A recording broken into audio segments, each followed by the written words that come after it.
And there we go. Good morning, everybody. Welcome to another edition of Morning Coffee Review. It is April 25th. This is the last episode of April. I can't believe time's flying by so quick, but the sun is shining. It's a beautiful spring day. How's it going today, Michael? It's going great out here in the Grand Canyon State. Starting to heat up, so it's getting a little hot. We are going to, well, you will be feeling the heat when you come out in May next month when we do our one team. So next month, beginning of next month, so next week, we are going to be out in Las Vegas. Our company does a huge one team gathering. So we all get together, we do some team building, we do some charity. We also learn some new stuff and we meet each other in person. So we'll be all out of the office next month. We'll be here. Well, next week we'll be here for MCR because we don't leave until Wednesday. So we'll still have our traditional MCR on Tuesday, but we will be out the rest of the week pretty much. So if you do have any important questions prior to us leaving, feel free to reach out to us. But we will be on MCR. Unfortunately, not like New Orleans we did last year. We are not going early, so we will not be walking around the Bellagio or the fountain beforehand, although it would have been awesome to show you all some of that with us to kind of share the love as we usually do when we go on trips. But for now, let's talk about our topics today. Jason has some fun stuff to share. And then we'll kick it off to our topic. Yeah. So our topic today is going to be all about document comparison and overlay, and we're going to get into snapshot and changing colors. We're going to do some of that stuff, but that topic doesn't take the whole hour that we've got. So to preface that, if you've got any questions about anything at all, go ahead and put it in the chat, whether that be the YouTube chat or the Zoom chat, and we'll get to it. But today is April 25th. Which means an embargo has been lifted and we can start talking about some things. And there's been some other questions coming up recently about, what happened to the end of life thing? What happened to this? What's Review 21 different? So we want to spend the start of today's episode talking about the differences in the software, the changes that are coming to Bluebeam, how you interact with the software and all of that. So starting... why would we be held to an embargo? So we ride the fine line of hosting MCR and ATG being a platinum partner, right? So give a little depth to that. Yeah. So as a platinum partner, which means we are a reseller, heck, we were partner of the year for 2022. We were. And we're going to look to back that up, of course. But, we are told things to get us prepared to help our customers, right? To make sure that our customers have the best, knowledge available for making whatever decisions they need on the software. And today, some of you are going to get an email from Bluebeam saying, hey, look, there's a new promotion. And if you already have maintenance or you've already gone to Review 21, you're not going to get that email. So there's a promotion just for folks who have review licenses, legacy licenses that do not have maintenance, right? So last week, and we've been warning you for a while that you want to have maintenance because maintenance is going to make your life a little easier. So if you don't have maintenance, sorry, that deadline is passed, but you're not stuck with the software. Wait, so if you didn't have maintenance on your perpetual license, and we've been talking about this for a while because the date's been pushed back a couple of times. But right now, if you own a perpetual seat, standalone seat, the old school way of thinking, the dinosaur in the room, you cannot get on active maintenance. Correct. Wow. You can trade it in for a subscription of Review 21. And your prize for that is that you're going to save 50% the first year. So you're saving $200. It's still pretty good. But your ability to hang on to those legacy versions, there's a fuse lit, right? The end of life has been announced. Anything 19 and below will officially die June 28th. And with that, you will start to lose access to Studio. So before we had talked about the end of life, hey, hard deadline, right? That end of life date, you lose access to Studio. That's not entirely true because it's not a Bluebeam decision. Bluebeam Studio is hosted on Amazon Web Server, right? AWS. And right around that June 28th date is when Amazon's going to change the back something. Not going to throw around IT terms that I don't understand. They're going to start making changes around the 28th. And at that point, when they drop that platform, people on Revu 19 and below are no longer going to be able to access Studio. Does that make sense? So it could be the 29th. It could be the 30th. It could be down the road. But either way, the end of life is happening, right? Does that mean if I have Revu 2019 and I have a studio session, do I lose my studio session or projects that I created? Are they deleted? That's a good question. I don't know if they're lost forever, or you just won't be able to access them inside of 19. You're going to have to go to 20 or 21. Yep. Right. So that's how that's working. I wonder I would love to know, because I thought they were just deactivating. So I wonder if it's some type of connector from Revu 19 in their legacy versions that AWS is removing that legacy connector to AWS servers. I wonder if that's what it is. Sure. Whatever you just said. Yeah, I don't know. Something about the platform. Because the cloud storage is not going away, because you can still access Revu, like studio sessions, whatever year they were created in, you can access it wherever in whatever version right now, right? Mm-hmm. So there's no compatibility issues. Revu 19 connector, I would assume, to the AWS server and below is being archived, I would say, with AWS, if that's what I'm hearing from you. I thought they were just turning it off as a company as a whole from. No, it's going to be an Amazon decision, but still the end of life happens regardless. So you're going to lose support. And more importantly, you're going to lose the ability to register that license again. So if you get a new computer, or if you unregister it to go home, it's not going to work. Right. So you've got to be very careful if you are using one of those older products. But if you're using one of those older products, you're kind of missing out on having the new, right? We like the new stuff around here. And, that's where Michael comes in, because we want to talk about, why would I upgrade to Revu 21? Revu 20 is fine. And for the most part, it is, right? Yes, we know about the layers. Just getting ahead of you guys. If you have Revu 20, can you get on active maintenance? I think yesterday was the last day. Wow. That's big. Yeah. So all those little subtleties that we've been sneaking in, again, towing that line. I think your days you're over, but you can go to subscription, go to Revu 21, and that's where, Michael, let's pull it up. Let's pull up Revu 21 and talk about what's different versus Revu 20, because there's not a whole lot of differences, right? And you've heard us talk about Bluebeam Cloud and Bluebeam University, and yes, those are differences, but it doesn't mean it affects the day-to-day. Yeah, so that was a question. I've been getting a lot of just calls. I'll just say calls to show what's new in Revu 21. And I think we should just set a clear bar line. The main distinction from Revu 21 to Revu 20 is single sign-on. It is their SaaS new release of a license. So essentially, you are having single sign-on subscription-based licenses where they're going as a company. So that's the difference. Let's just put it out there as that, right? The big difference for most folks is like, well, why would I go from Revu 20 to Revu 21? It's the single sign-on new platform that they've launched, and everyone at some point when they announce an end of sale of Revu 20 will need to migrate to Revu 21. That's where Bluebeam is going. The same thing happened with Autodesk products, right?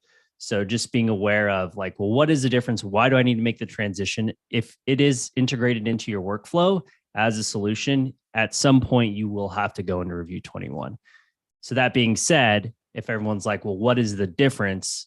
The difference is the single sign-on portion, functionality wise. So you are now able to sign in simultaneously to 5 devices. So if I'm on my laptop and my desktop, I can be signed in at the same time.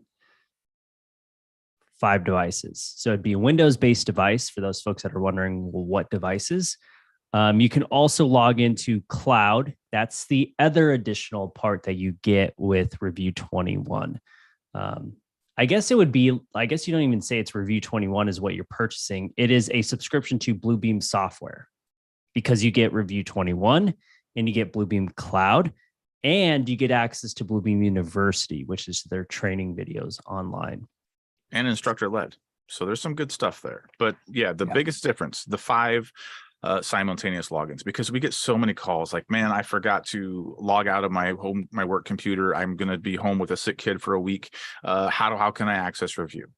If you got Review 21, you can log into those 5 spots. We don't have to do that unregistered dance anymore. It was terrible. This makes it way easier to work connected. And if you're working with studio projects or sessions, you can have access to your files anywhere. So that's a huge benefit. Yeah, I remember when folks were begging for multiple sign-ins versus the unregister, and kind of this is where it went. Kind of see the writing on the wall of what you would do for a single sign-on would be subscription based. And now we all have it. So you can sign in, you can have it on your work computer at home. So you don't have to worry about unregistering it or having to log into the portal to unregister it. You can just sign in up to 5 devices. Mm-hmm. And now let's just talk about the subscription thing, because everybody doesn't like subscriptions, but that's the way things are going. You've all got Netflix, you've got Hulu, you got Disney Plus. I guarantee you're not watching everything that's on there, right? So you're paying for some of those things. Yeah, I would say the same, because I was trying to watch HBO last night, and I was like, there's no good new movies out on HBO. Why? And I thought to myself, why am I paying for this subscription, $15 a month? But then you're really paying for it because you don't have to re-up it, like when, the new Game of Thrones comes out, what's the new Dragon series? Anyways, can't think of it. It's too early. Right. So you don't have to re-up it. So it's just continuous going. I think if you break it out for the new subscription, if you're on old maintenance, if you were on maintenance prior and you took our hints and our suggestions and our help walking you through this transition, I think you're only paying was it a couple dollars a month for each license, and as it increases. But now it's the most expensive one. If we broke it down by 12, I'll just bring my calculator out. It's just too early to do math. It's always too early to do math. It's $33 a month per license for the most expensive. I think the cheapest one is $250, right? $240, $20 a month. So yeah. The new BMW is there's a subscription to use the heated seats. There's another new electric car. There's a subscription to get more power. The car washes are all subscription. Like everything's going subscription because, well, think of it like that gym membership. Oh, I'm going to go, but you keep paying for it. I mean, the business model works, and that's kind of all on us for letting it work. So I can't fault Bluebeam for doing that because everybody else is doing it too. But I get the frustration because, yeah, I pay for Netflix, I pay for Disney Plus, and I don't watch everything on there. I do the same thing as Michael. I flip through the things and there's nothing to watch. But literally, the world is at my fingertips. So what you get out, what you put in. If you're leveraging Review, if you're leveraging Bluebeam University, if you're leveraging cloud, if you're leveraging that single sign-on thing, there's a lot of good stuff in there. So it just takes a little bit of optimism. Yeah, Caitlin, they can hook it up to your domain, Active Directory, if you need to. That's more on their back end. I think there's a register page that you can sign up to have it hooked up to your domain. They deactivated it for a little bit because they had so many requests. I haven't gone back and checked to see if they allow for you to request it to connect to your domain, but you can to your Active Directory. Is there any monthly subscription? No, but you can purchase 3 years, if I'm correct, right? There we go. There's another thing. So kind of opposite of what was asked. Instead of doing a monthly subscription or a token thing like Autodesk does, you can now get a 3-year subscription. So or coming soon. Coming soon, I think. Yeah. A 3-year. I may have just spoke like Autodesk too used soon to on do. that. But yeah. Allegedly.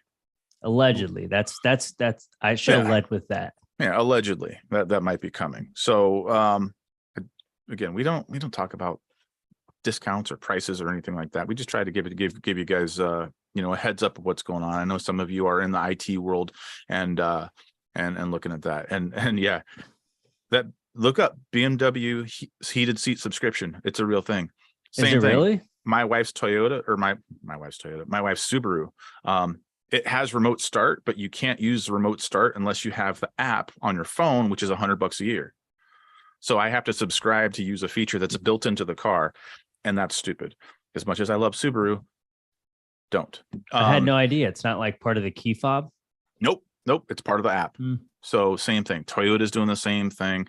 It's just you get in that subscription mindset. All those microtransactions. Yeah, it's a thing. So unfortunately, it's the world we live in, and it's the world that we kind of let happen. So it's kind of our fault too, which is kind of a bummer. But at the same time, you know, at least the software is getting improved, right? There was an update a couple of weeks ago. We're seeing a new update with the university adding instructor-led classes. We're going to see more updates to the cloud as they just released the Android platform. So things are happening, right? And I will say, from an IT perspective, you don't have to install a whole new solution each year, right? So that's a huge advantage. I don't see Review 21 changing anytime soon. Review 21, it's not 2021. And the year we're in is 2023. So I think most of the updates will just be more of those intermittent bug fixes and feature updates with either you could do it from an MSI deployment package or individual based, just depending on how you install Review. So it'll all be just updates. You're not installing a whole new licenser. Mm-hmm.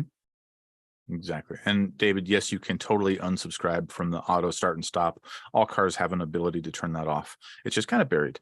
And yes, it is annoying. So yeah, you go. And Alex, IT folks love deployments. It gives them something to do all day because there's nothing else for an IT person to do, right? Whoa, shots fired. No, so we know that's not true. 3-year announced subscription for 100+ seats. Yeah. So yeah, if you've got over 100 seats, you can do the 3-year. Reach out to your reseller or Bluebeam Direct if that's your provider, and see what that looks like. Yeah, there we go. And David, I think that's where they're going, honestly, with not just doing the year, you know, trying to get away from the year things and just go to a constant update thing. And I've heard rumors that other software companies are going to be doing the same.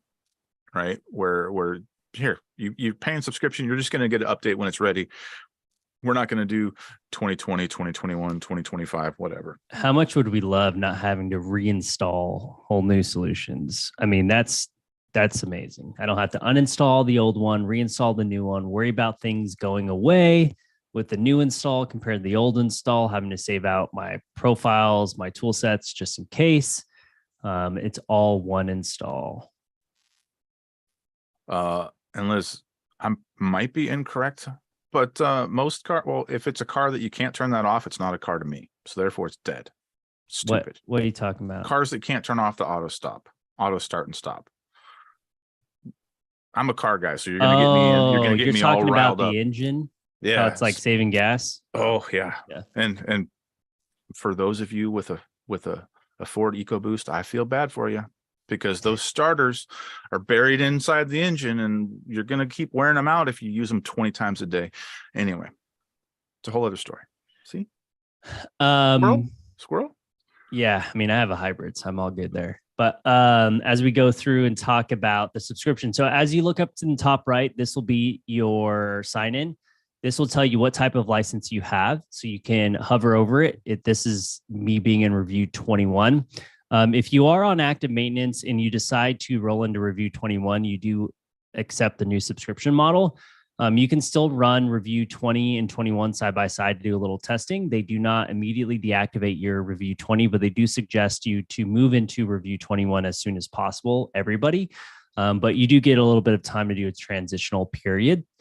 Now, if you were on active maintenance prior to the transition, so prior to even today, because you can't get active maintenance anymore, you have to go into a subscription model immediately.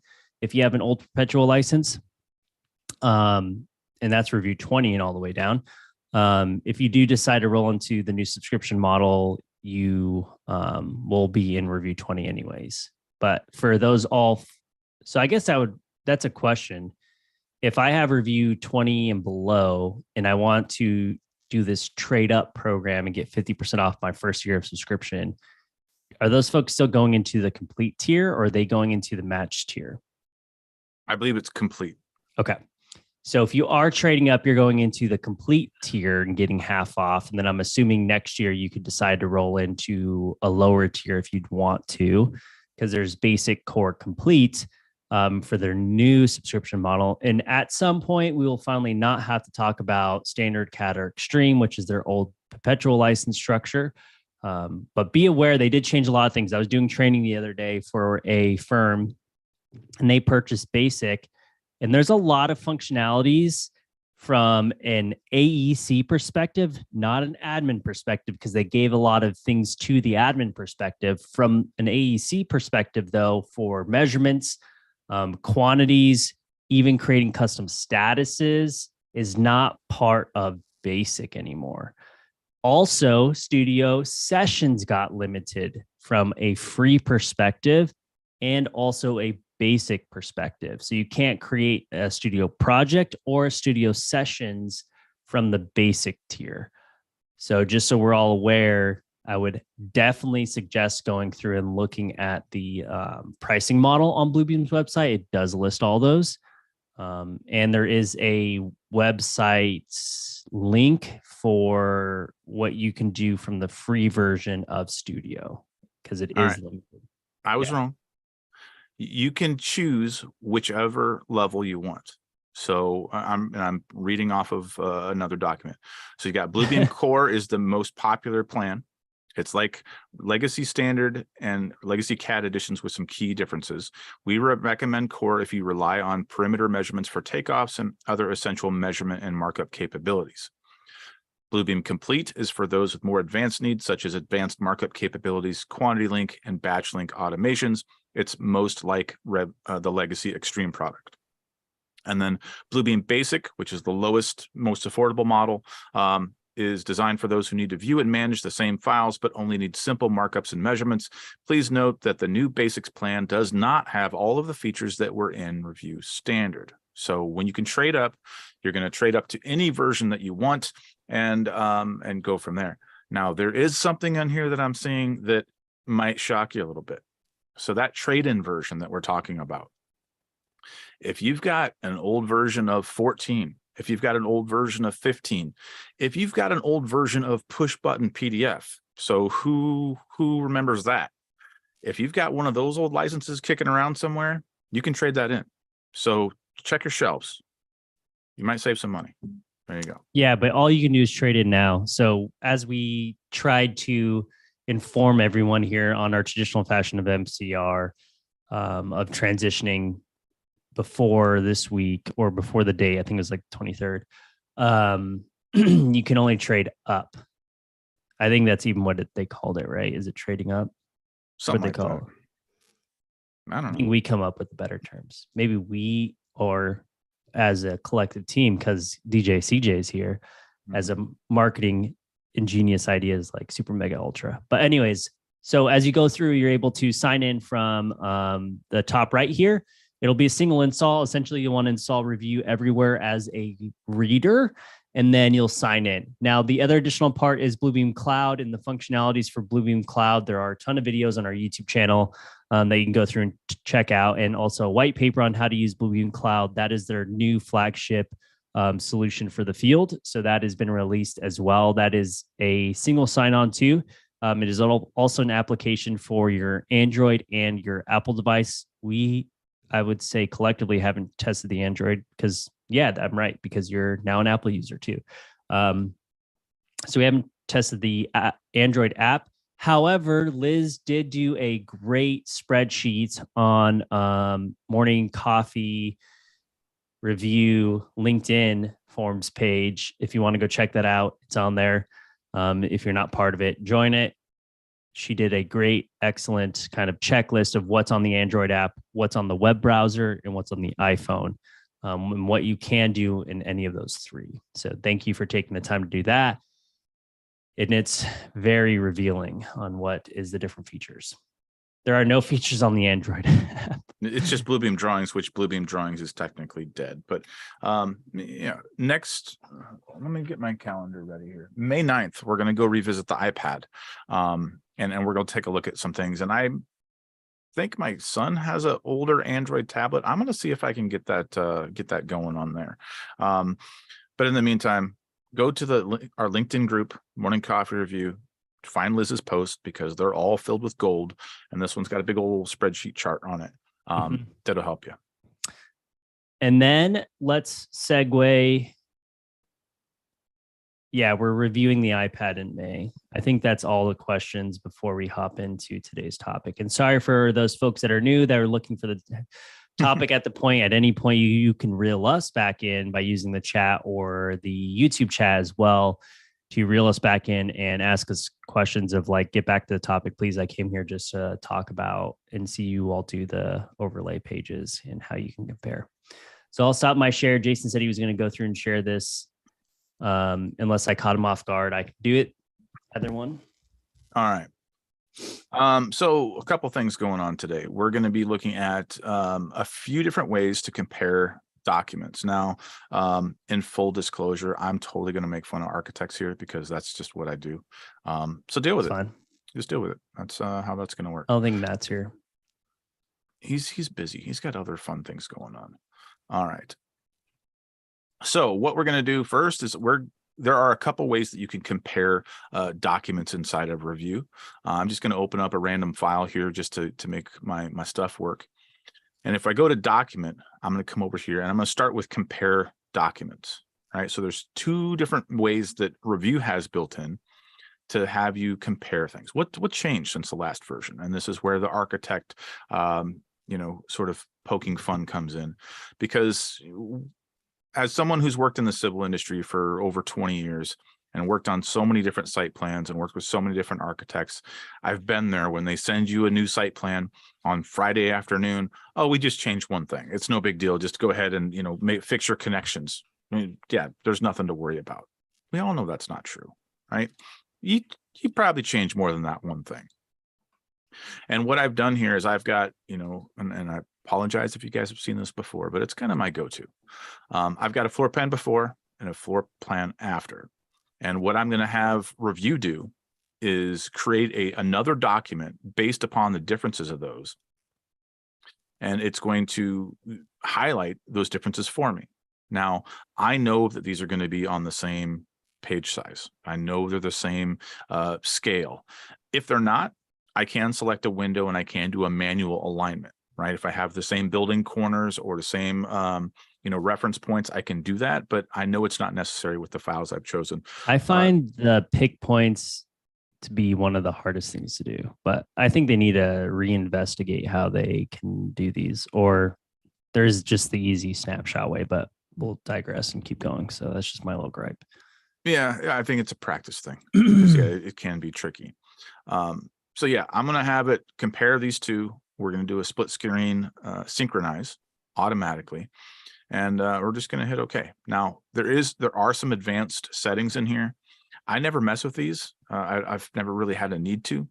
But you can change some colors. You can change some suffixes. We're going to talk more about colors here in a little bit because there's an important topic that I want to sort of go down the squirrel rabbit hole. But anyway, I'm going to hit OK. We're going to watch Review do its thing. Because I'll say about 30% of the time, it works all the time, that the title block is going to be in the same location. Correct. And the viewport. Well, the title block will always be in the same location, so I digress. But the viewport will probably move, especially during UD phase. Mm-hmm. It happens.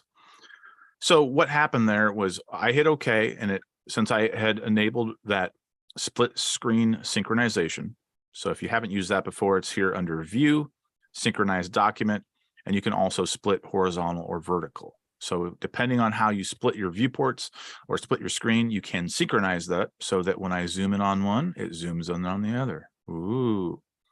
And what happened here was Revu had gone in and found areas that were different. Now, there were some slider adjustments, some pixel adjustments that I showed there in the advanced that would sort of limit or adjust what it's looking for. But now I can go in and say, oh, okay, well, those look longer than those, right? And what else is different here? That door got flipped. All right, okay. Well, let's see what else is different. I come over here and it looks like they got rid of that little pointy bit. That was probably a hazard. You know, somebody's going to be running down the hall and get impaled by a corner of a cubicle. What a way to die. We can go down here and then looks like those cubicles got enlarged. All right, that's cool. Over here, looks like they added a dimension. So we I like can the go I Spy. You know, I miss the old I Spy stuff. I was looking right? at a Where's Waldo, and it was more of, it was a 3D like image of, yeah, like a 360 image of Where's Waldo the other day. Anyways, Yeah, I miss those too. I think we should bring those back as an adult like break time thing. that's this. Yeah. Remember Highlights? Well, you probably don't remember Highlights, but some of you remember Highlights magazine back in the day. Please don't leave me hanging on this one. But yeah. So anyway, go back over here. It looks like something's different here. This moved, right? I can tell there's a little difference here. Well, so this works good for a quick visual.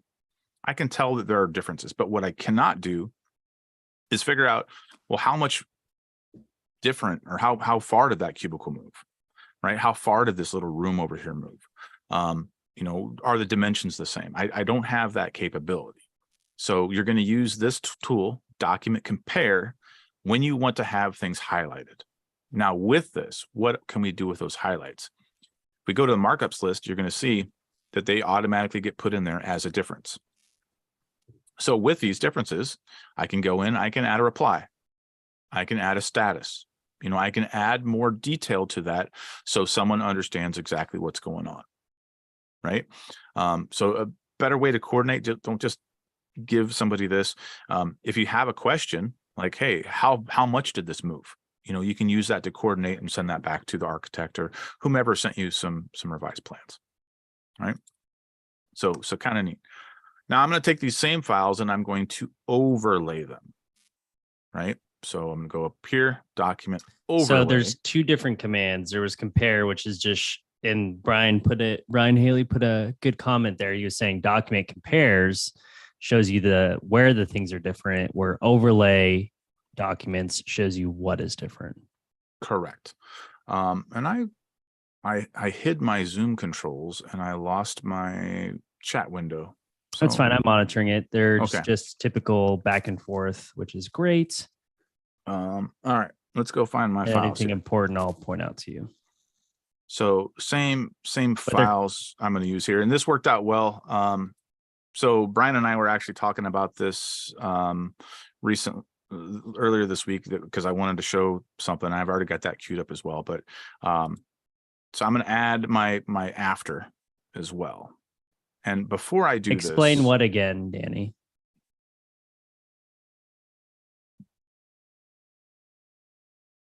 Oh, how do I get my chat back? Anybody know? Because I usually can hover. It's fine. You're good. It was just a question, but I didn't know at what point he was asking about the overlay. So overlay pages is part of the document drop down, and then you click overlay pages, and this brings you to this UI. It'll automatically drop in your open set. So typically I close my sets, or you can remove the open set and do it from a closed set. The difference between the overlay and the compare. Oh yeah, it was a comment from Brian. He said the document compare shows you where things are different. Overlay documents shows you what is different. So document compare where the things are different by the revision clouds, whereas the overlay will show you visually what the differences are. Okay. Correct. So just a couple of minutes ago, I had a split screen that showed the two different views. Now I'm going to overlay those. Before I do that, you have full control of the settings of these. right? Your source file, what pages you want to do, what layers you want to do, if you want to put them on a new layer so you can turn them off and on. But additionally, you can change the colors. And this is something that I wanted to bring up. Brian and I were talking about, how do we make, working on computers more accessible to everybody? Not everybody has, perfect vision. There are people who have different sorts of color blindness, which would make this process kind of miserable for them, right? They can't always see green. They can't see red the same way. So be mindful of the colors you use. By default, you're going to get red and you're going to get green, right? And while it's almost May, I don't want to think about Christmas yet. But we can change the colors accordingly. And Brian, you sent me a really neat link to a website that I had pulled up a little bit ago that allows you to simulate different colors. So we could actually take an image that we're going to generate here, pump that into that website, and it will show us what it would be like if we had different forms of color blindness. So just trying to be accessible, trying to, be mindful, because those of us who come from the CAD world, we know that sometimes the colors aren't always easy to see on the screen, right? I've worked with folks who can't see blue, they can't see magenta, they can't see certain things. It's hard, either strains their eyes or they can't see it at all. So if we are wanting to point out differences and we're going to be collaborating with folks on that, think about this a little bit. Anyway, same thing, same files. I don't need to align anything. I'm going to hit OK. Now look what happens. Now we get this fun little thing going on. But again, this is one of those things where the viewport was in the same location. You didn't have to pick points. My big gripe about the pick points is that when you're snapping to the vector points, like even on grids, it's at the intersection of the grids, there's like 5 different points, even at the intersection that you could have snapped to with a snap to content. So yeah, it's I'll go back and do that when we're done here, so you can see that frustration. If you haven't played with that yet, there's a lot of luck involved. I'll put it that way. Yeah, there is. But now these are overlaid. So anything that's the same is gray. Anything that's different is going to be, red or green, because those were the colors that I chose, AKA those were the defaults. So now when I had my comparison, it clouded this whole area. Now that these are overlaid, I can actually go measure that difference, right? How much did that wall extend? I can see that door got flipped. I can come over here and see that little hook get added. Same thing over here. I can go measure how much did that cubicle move. So can you turn off your layer thickness? This is bugging me. I wonder if it changes this document. Thank you. You don't like that? No, I don't. Thank you. Yeah. Okay. Okay. So if you like raw AutoCAD line work, here you go. Well, I mean, I can't tell the thickness of the wall. Look at it. Well, it's the same. It's fine. Okay. No way. Look at Shots fired. All right. So another tip, again, this comes up in our support all the time. This disable line weights in the lower right-hand corner, it's a sneaky little guy, right? So if you have that toggled, if you're getting a different result, what you see in CAD versus what you see on PDF, check this button, because if it is disabled, you will see different things. So yeah, now I've toggled off the line weights. You can actually see the line work. It's not so cartoony. Yeah, that's terrible. See, now you feel better about it when you're close in. Okay. Makes me think of MicroStation, and then I get like dry heaves a little terrible line weight choice. But anyways. Yeah. Additionally, it's going to auto populate layers, right? So by default, it's going to create layers. So now I can go turn these off and on accordingly, and you can see which one's red, which one's green. So if you were confused on which one was which, you have that toggle control here in your layers, right? So it's a pretty handy tool. I think there's a use case for both of them. Obviously, that's why they're both in the software. But more times than not, I'm going to choose overlay, and I'm probably going to pick some different colors, because yeah, if I take this graphic and good old Snagit tool, if I make a little graphic, we're going to save this guy, and I'm going to put that over there, and then we're going to save it. and then we're going to put it on my desktop because that's where Michael would put it. And then we'll go to that other website. Oh, let's just use the web browser right here inside of Revu. Bonus tip for those who didn't know this was hiding in here. Wasn't it Pilestone? Is that what it was? Brian, I don't have my chat. There we go. Yeah. I remembered. I thought these were just glasses. No, we're going to upload an image. We're going to do this. We're going to do this for real. There's my image. So look at that. So you can, I'm not even going to try to pronounce some of these terms, but it's kind of cool, right? Pop-ups that ask me to join a newsletter are never cool. So if you're any web designers, stop doing that. But yeah, that would be tough, right? And that's green weak, green blind. Look at that. I mean, you can kind of. That's rough. That's rough. And I mean, that's not fun. I don't want to do that. I don't want to wish that on anybody. So, yes, you can see differences, but it's not great. Yeah, because what if they were close in terms of location? Yeah. So this is a cool thing. Thanks, Brian, for sending this over. I didn't know this existed, but it is something that's come up numerous times over my career. How do we compensate for folks who don't have perfect vision? This website pilestone.com is pretty clever. So thanks for the assist on that one, Brian. All right, I'm gonna turn. So is blue and red better? Well, I guess blue blind is not like. Yeah, if you're. So I don't get it. On the right is what they see, right? Yeah. Okay. So if you had green weak, do whatever that word is, this is what you would probably see. So interesting stuff. Kind of a fun little thing to play with. But not fun because that. Okay. Anyway, there we go. So I did the overlay. One thing I did want to mention, and you'll notice this, when I have no documents open, you don't have access to those tools. So it becomes frustrating. If all I want to do is go in there and overlay, I can't access those tools unless I actually have a PDF open. That's weird because you used to be able to. I think you used to be able to. Yeah, you're right. So if I did want to go in there and do that comparison, I'm able to. I don't know why yours isn't. In 21? Yeah. Get out of town. No, I'm serious. Maybe because I updated. Did you update?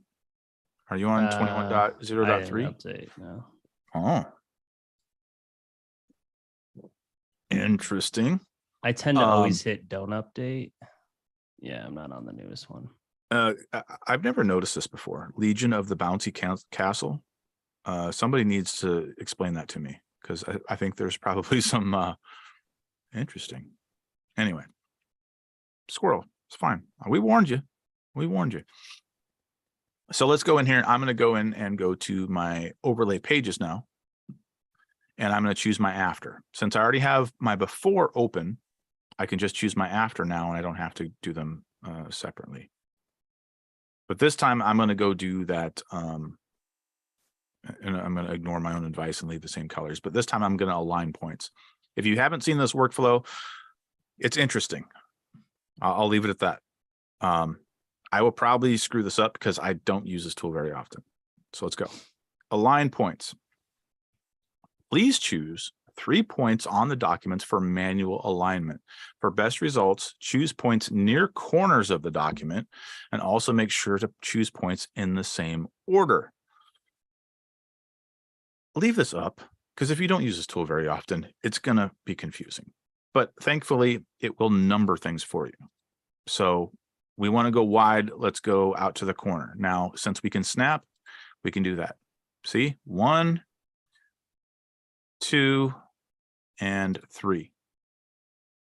So now it opened up it switched pages, right? It went from before to after, and now I can go. Well, click. Hold on, but scroll in because there may be more pick points for this one. Scroll in on one of the dots. Just scroll in. I can't scroll in. Yeah, you just picked, and you can't Control Z out of it. Man, you broke it. Clear alignment, align points. Let's do this again. So my scrolling on my side note, my mouse that I love sometimes forgets how to scroll and I have to turn it off and on. So let's test this again. I can scroll now. So everyone keeps coming to the grid lines. Can I show mine for the grid lines and what the issues are with those? Yes, but let me make it look easy first, and then you can make it look hard. So now I can go see my 1, my 2, and my 3, and it works fine. Right? I'm getting the same results that I expected. Now I will stop my sharing, and you can pull yours up. Hey, look at those wonderful people. That's our team. So let me go into here. I think this set still has the grids too.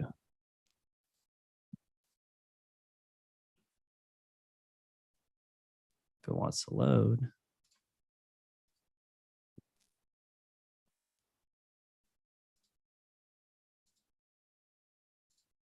So overlay, let's see.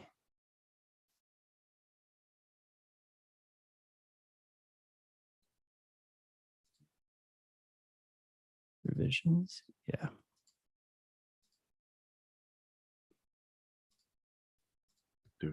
Got all quiet there. Oh, I didn't do pick points. Oh. But I'll just show this. So this still is open. So I don't know what version you had that was creating that issue. That's weird. It's real weird. So my thing is with align points at the grids, even at the intersection, I don't think I have my preference on for snap to content. Oh, I can't do That's it under till view. After.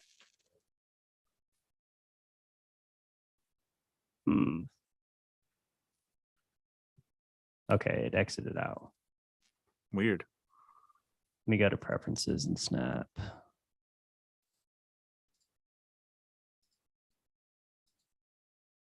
All right. There we go. Well, now I'm really confused why I don't have that command without a drawing open. But I didn't update, so that's probably why. I did it again. Slow down. Slow down. And then I'll show the other quick way, which is just grabbing snapshots. Just don't hit OK, Michael. Hit the add points. There we go.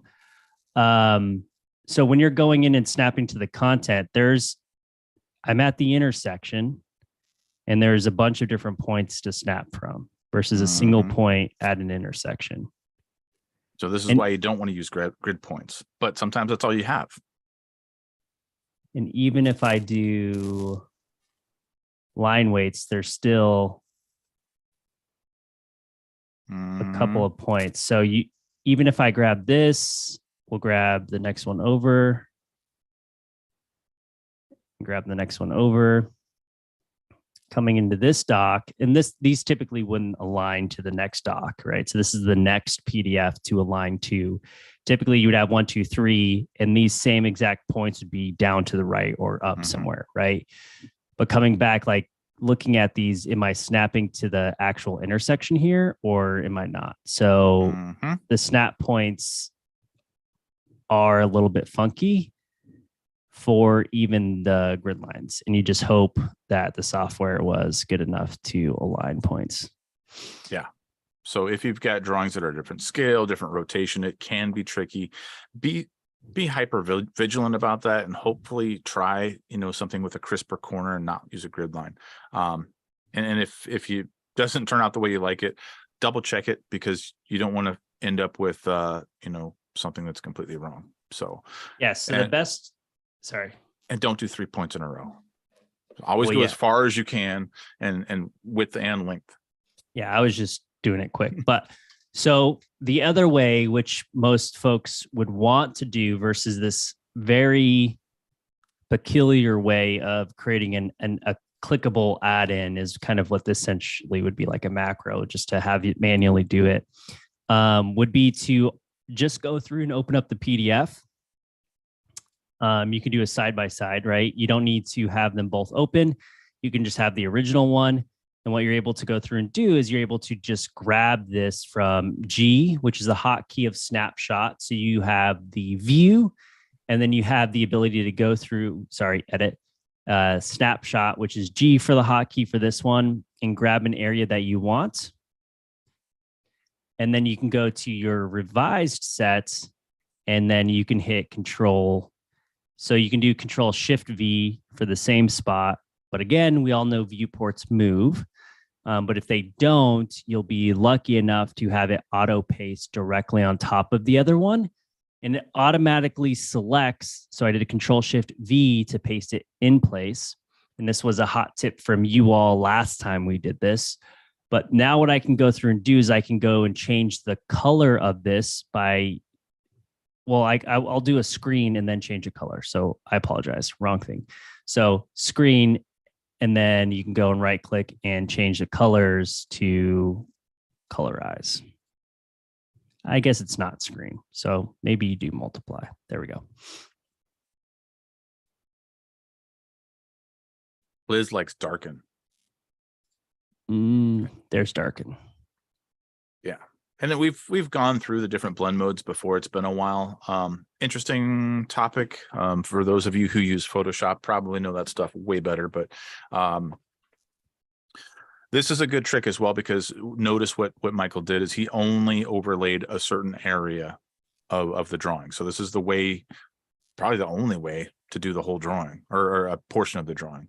Yeah, and you could do the whole drawing. If you just went here, you could right click, copy page as a snapshot, and then come back over to here to this page, and then right click, paste, or Control Shift V, same spot.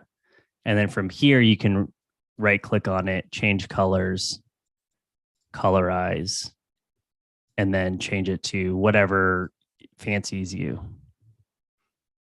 There you go. And there's the whole PDF. So that was just going to the original set, thumbnails, right click. I think, can you do it from here too? No, you can't. So right clicking on the thumbnail page, copy page as a snapshot. And I felt like that was even probably, if not quicker, as quick as doing overlay pages, except for overlay pages, you could do the whole set, whatever. Not whatever, but in terms of like comparing the three different ways of doing this. But I just copied as a snapshot and then right clicked and hit paste the whole page, and then right clicked again and said color change. Magical. So question, do you recommend layers when you do a snapshot? So there's a big difference there. When we're doing the actual tool, the overlay tool, it will auto do the layers. This case, it doesn't do the layers automatically for you with your snapshotting. So you need to take that snapshot object and put it on a specific layer. Yeah. Do I recommend it? Always. I mean, it makes it easier to toggle on and off, especially once it's placed. So there you go. Good question. All right, we got about 7 minutes left of today, the last episode of April. So what other questions do you have for us when it comes to overlay or comparing these documents?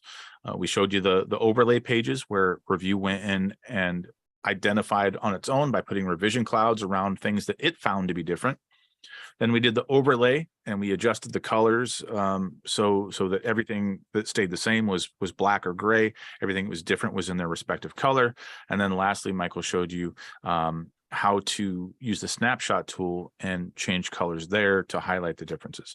Now you're going into spaces. So someone asked a question. Let you explain what you got going on there. Someone asked a question if spaces come over. You can copy spaces from one page to the next, but if it's an overlay like this, which is a screenshot, it's not bringing in the spaces, but you can grab all your spaces like this. Oh, sorry, we need to go to edit spaces. You can copy your space from one page to the next.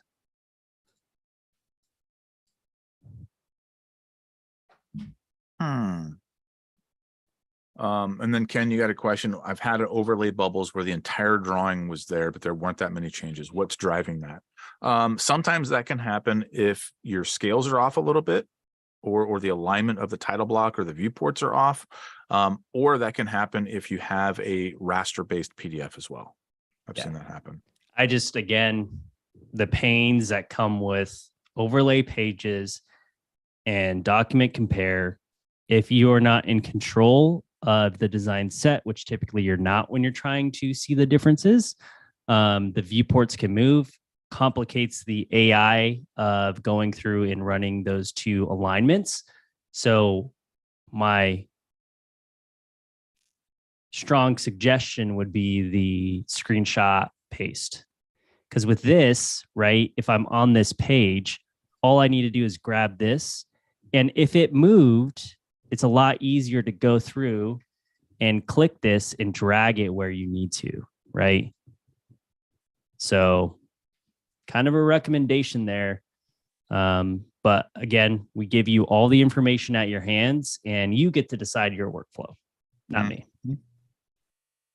So basically what we've been talking about is, trust but verify, as the saying goes, right? Using the snapshot, doing that manual alignment yourself and not relying on the 1, 2, 3 thing, works pretty good. Yeah, agreed with you, Liz. It's just, I've been there. It's struggle bus city. I'm not about that. Right. Okay. Can you compare 3D PDFs? I don't know if we've ever tested this. I want to say no. Yeah, I've never tested it. Do you want to test it? No, I don't have different versions of 3D PDFs. Yeah, I'll test it after, since we're at 4 minutes, because I'll have to print out something from Revit and then go in and compare it. I'm guessing no, but we'll keep you tuned in. All right.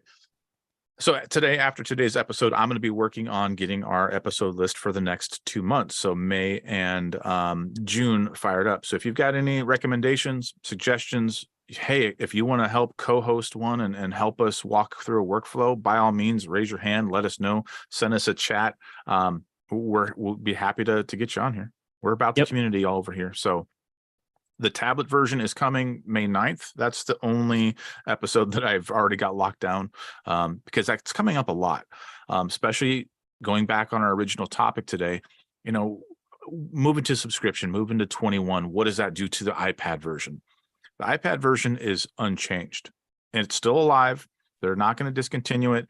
They're not going to update it. It looks like, shame on you, Bluebeam. We love you, but please fix the interface, make it better. Of what? Of the iPad version. But the iPad is, as we're pushing more to cloud and workflows, people still have these $500 iPads. They don't want to throw them away. So how can we get more out of that? And with the iPad Pro that most folks are using because of LiDAR, they're $1,000.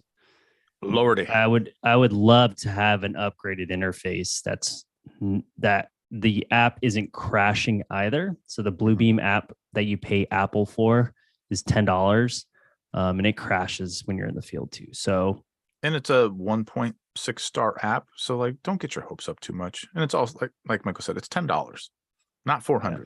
So temper your expectations, but still, it still has Bluebeam on it. The name review still there. So brain association and all that. I love that when people are ask me questions of why isn't it functioning as well as the desktop application? Well, you paid $10. Yeah. Yeah, it is what it is. All right. So Bob's got a suggestion. If we want to kill time, take a multicolor snapshot and turn it into individual colors, if you want to. But I don't know if you've got any colorized PDFs handy. Yeah, but just knowing that you can go through and change colors. So with any markups, any snapshots, you can go through and change colors. I think counts you can't. If I'm correct, let me go into my tool set. I think we tested that a couple of weeks ago. Yeah, you can't change colors from your count. Counts also aren't scalable, which is unfortunate because maybe you want to place like a control relay and you want to count them automatically for you instead of having, if I place another control relay, I have 2 different markups. I guess if you sorted by that subject, you can have a total count. But if you wanted to itemize per the placement of it, like a count, right? So if I go and place a speaker strobe here and then I hit escape, I'll have the amount under count, which I don't have count shown. Well, no, I do. It wouldn't show it wouldn't give you the count on a legend either. Yeah. So I wish there's a lot of wish items. That's where you go to help, make a suggestion. I would love for them to, like Peter was saying, they're going to change the way that they do suggestions. You can upvote. Hope that comes out at some point. But with that, because these aren't scalable either. So what if you wanted to scale the count to the page so you didn't have to have the different scalable count items? But anyways, just a couple gripes. That's it. Yeah, there you go. Vince, you got recommendations for a new laptop. We're biased over here at ATG. Michael and I are using BIMbox laptops, which are the only laptop that we're aware of that's actually meant for AEC workflows. They're awesome, but I would say we're built biased by the AEC space for the AE space. There you go. Yeah. Oh, that's right, Vince. I forgot we can't. Because I asked Scott last time. He asked that when we were out in Banff, and I asked Scott. No. Oh, I know we can sell them to Canada. UK, yeah, UK has some very strict disposal. Oh, the requirements, right. Yeah, and so different power outlets, and well, it's more of like, what do you do as a tech selling hardware? You have to also be conscious of how you dispose of your hardware as a company. Is true. So this is true. There's certain requirements out in the UK that are hard to get around. So, but all right. Well, we're out of time. To our end. Thank you, everybody, for joining us today. We'll see you next Tuesday. Be safe out there, and we'll talk soon.